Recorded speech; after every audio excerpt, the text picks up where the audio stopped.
Hello everyone, welcome back to another episode of r/ProRevenge. In today's episode, my school spends $1,200 going behind my back, ends up and letting me get out of a week of classes. Don't drop too many fries, sure thing. We don't need any of that anymore. Before we get started, make sure to subscribe so you will never miss a video. So let's get started. My school spends $1,200 going behind my back, ends up and letting me get out of a week of classes. So this happened years ago, 2009, when I was a junior in high school. Also, I only really post when I'm drinking, so if the formatting is bad I apologize and will try to fix it. I was 16 at the time and a theater kid at my high school. Specifically, I was what we referred to as a techie, meaning that we did all the technical aspects of the show. Things like building the sets, lighting, sound, and makeup, among other things. Now my school was in a pretty affluent area, suburbs of LA. We were near Malibu. Because of that, the arts were a pretty big deal for the school and community. I focused on the lighting aspect and really enjoyed it. I was never really popular at school as I always felt out of place. I grew up in a different area and did not know anyone. Also, my family didn't really have money like everyone else. We lived in a trailer park, so I was self-conscious about that. So I kinda threw my whole life into the theater. I normally would not leave school until 11 or 12 at night, since we were always either getting ready for a show or striking from the last show. Since I spent more time in the theater than I did in class, I knew things about that building no one else in the school did. It got to the point where I was basically an employee for the school. I ran every function which utilized the theater or auditorium, and had keys to every building. Thinking back to it, I'm not sure how legal it was. Normally there are special lights used for theater, but our director that year, it was her first year at the school, liked to add normal lamps and lights to the sets themselves. She was a horrible person and verbally abusive to her students and actors, especially the tech side. She hated me because I did everything I could to keep her away from my crew. I could really look out for the actors, but if she tried to yell at my crew, I would intervene or they would walk away and tell her to take it up with me. By this time I had become the informal leader of the techies, and nothing really could happen in the theater or auditorium since I was the only one who knew how to keep it all working. I kept trying to explain to her that this was not good practices or probably even safe, as I was not an electrician. We had an old system, and I had to rewire stage pins, special plug/socket for stage lights as they draw far more power, to work with a regular 3-prong that you would use in the house. She, however, really wanted the set to look like a real house, so I followed her wishes and rigged it up, which involved a lot of cussing and one near-death experience involving a 12-foot A-frame, electricity, and a lighting assistant too busy having fun with her girlfriend to turn the power off on the right switch. Now this is where things started to go wrong. Every light gets plugged into a specific socket with a specific number which corresponds to a specific slider on our lighting board in the back. Our board was an old mechanical one because the school didn't want to upgrade to the newer ones. If the slider was pushed too far up, the normal lamps, what we called bulbs, would burn out and cause the dimmer switch, think a big S breaker, to flip. My only solution to this was to put tape on the slider, making sure it could not get above the point which would cause the breaker to flip. This would normally work, but since we would run a show for 4 weeks, Monday, Wednesday, Friday, and 2 Saturday shows, we were blowing through lamps and triping the dimmer switch once or twice a week. On our final show closing night, the dimmer switch triped and we had to call a 5-minute so I could fix it. Only this time flipping the dimmer back wasn't returning power, and worse, all the other lights were out as well, not just the I had wired myself. Pretty quickly I figured out that the issue wasn't the dimmer switch itself, and had to be something else since the whole box lost power. I was pretty sure what the problem was, but did not say anything yet as I hated this director and wanted to see what she would say. She started to yell and curse me out before I could explain. Luckily the assistant principal was there, and we were cool, so he asked me what we needed to do. I told him that I could probably fix it, but I wasn't sure how long it would take. While I had a pretty good idea what the issue was, I didn't want to make promises I couldn't keep. The director heard this and said she no longer trusted me with this theater, and she wanted to hire a professional to look at the dimmer box.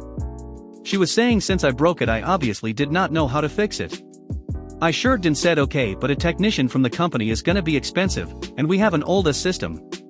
I offered to at least try first and maybe save the school money. She flatly refused. So closing night for that show ended before intermission and the school refunded all the tickets. That Monday, I learned she managed to convince the principal to hire the technician, and that he will be there later that week. I don't remember the exact day. So I get pulled out of class to help show the technician the box, explain what went wrong, and help him if I could. Once I show him the dimmer box, he takes one look and says the company no longer makes that model, and he has no idea how to fix it. He spent 30 minutes or so playing around with it, but couldn't get it to work, and honestly I don't think he cared that much. After school, the principal said they end up having to pay him $1,200, and the director probably would not be coming back next year. He also asked me if I could try to fix it. I said yes, but it might take me a few days, and since rehearsals took place after school I could only work during class hours. He exused me from all my classes.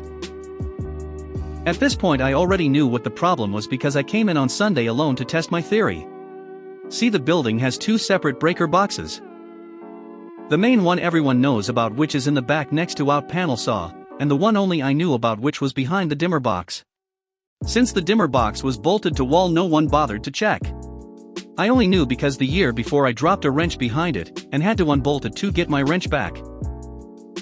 I fixed the problem in less than an hour, told the principal it would be 2 or 3 days, and just spent that time working in the theater, messing around with my friends and getting a head start on the next show. Don't drop too many fries, sure thing. Apologies for any ugliness with formatting, I am on mobile. So right now I am working in fast food at a certain place with square burgers, making fries and nuggets. Now at said place, it was fine. My coworkers are great, really nice people. They cover me when I clean instead of putting me at the mercy of my managers. Speaking of the managers, they are almost all nice. Notice the almost, it will be important later. Since I am still in high school, and I surprisingly have a life, I'm shocked also. I can only work Saturdays and Sundays, with Saturdays being 5 to 9 and Sundays being a mix between 7 to 3:30 and 8 to 4 respectively.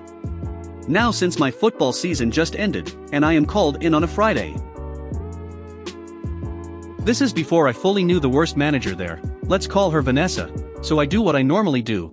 Drops the fries, pull them up after the timer goes off, drop them into the fries holder, salt them, and put them in a carton, ready to eat. You are supposed to also use the drop timers, which is supposed to keep track of how long they are sitting there, and after a certain set time, you throw them away. I see next to no one do this, so I assumed I shouldn't do it.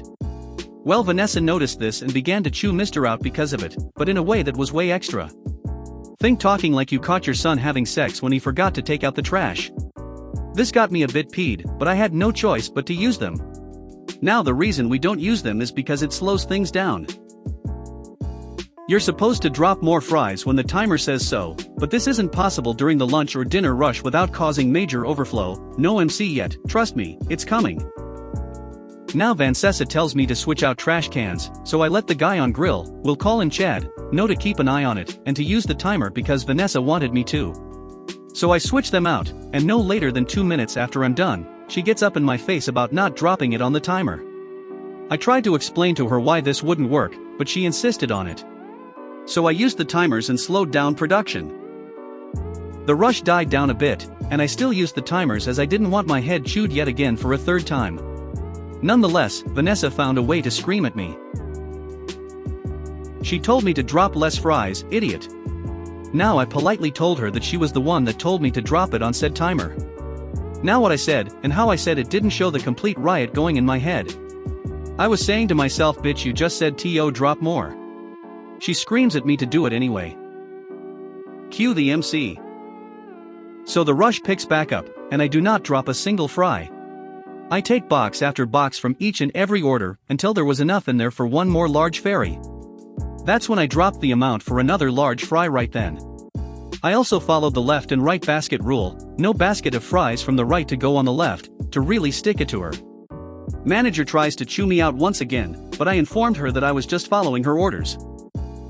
She tries to flip the script, saying she never said that and that she was going to write me up for it. Thankfully Chad overheard the previous conversations, and let her know that yes, she did say that. She tries to put Chad down, telling him to mind his business and threatened him a write-up. Seems like game over for us, right? Except it isn't. Our second savior, the other manager working at that point, let's call him Aaron, also overheard the conversation and also let her know that she said that. Now she can't threaten a write-up on someone on the same level as herself, so what does she do? Excuses herself and him to the back, where a glorious shouting match had occurred. We all heard the yells and promptly pulled out our phones. We all see Vanessa storm up here, screams "fuck you all," and leaves out the front door in front of a crowd full of people, a 2020 crowd, as I like to call them, and put the pedal to the metal on her 2005 Honda Civic. And that was the past of Vanessa. After the fact, we got a new manager that was leagues better than Vanessa, and everything was in balance. And to add salt to her massive wound, I found her recently at another fast food chain, where I said to her, "Don't drop too many fries, lady. We don't need any of that anymore." 20-odd years ago, I was an administrative assistant to the training director in my company. For unknown reasons, the CFO had it out for her and our department as a whole because he did not see any value in what we did. The company got in some kind of pinch financially and laid a large number of staff off, including my director. From that point, I knew my days were numbered since I could not be an assistant to nobody. I am still good friends with my old director, who was hired at a prestigious company where she makes more, and her work is appreciated. When my turn came, the VP who let me go was not unkind, but ignorantly dismissive of my concerns regarding reports and other tasks I alone completed for the company, including an extremely complex and time-consuming report that it had taken me a month to master after my director created it. These days, that kind of report could be handled easily with the right software, but not back then. Some of the other details of my job included vendor contacts and contracts, as well as employee travel for various conferences. "Don't worry about that," she airily assured me, "we don't need any of that anymore. You can use your 2 weeks' notice to get rid of it for me." Surprised but annoyed, I took her at her word, deleting all of the files, shredding a good deal of now unnecessary paperwork, clearing out all of my contact information, and so forth. Amazingly, in a layoff situation, I ended up getting a new job in the same company, and am still there in that position, which I love. This is pertinent to my story because, if I had not remained at the same company, I would not have then received dozens of phone calls and emails from the VP, and those she had retained in the department, asking me how to do this or that for booking travel/hotels/conferences, what vendor to contact for various things, instructions on the difficult report, and more. Fortunately, my new position in a separate division is extremely busy with constant customer contact, so we really are not supposed to be on the phone. This gave me leeway to answer, in gentle and innocent puzzlement each time, "Oh, VP told me that none of that information was needed anymore. I don't have any of that because she told me to get rid of it." If they asked me about the report, I would reply breezily, "That one was so tough, it takes a lot of practice, so I have already forgotten. Oops, a customer is waiting, gotta go." Rest assured that this was not a scenario in which I destroyed company info or did anything illegal or even unethical. My friends back in my old department would chortle over how the VP and her underlings had to recreate the wheel, but I was never in any trouble in the least. After all, I had only done exactly what the VP told me to. If you made it to the end of the video, thanks for watching. Don't forget to like, subscribe and share, and we will see you in the next video.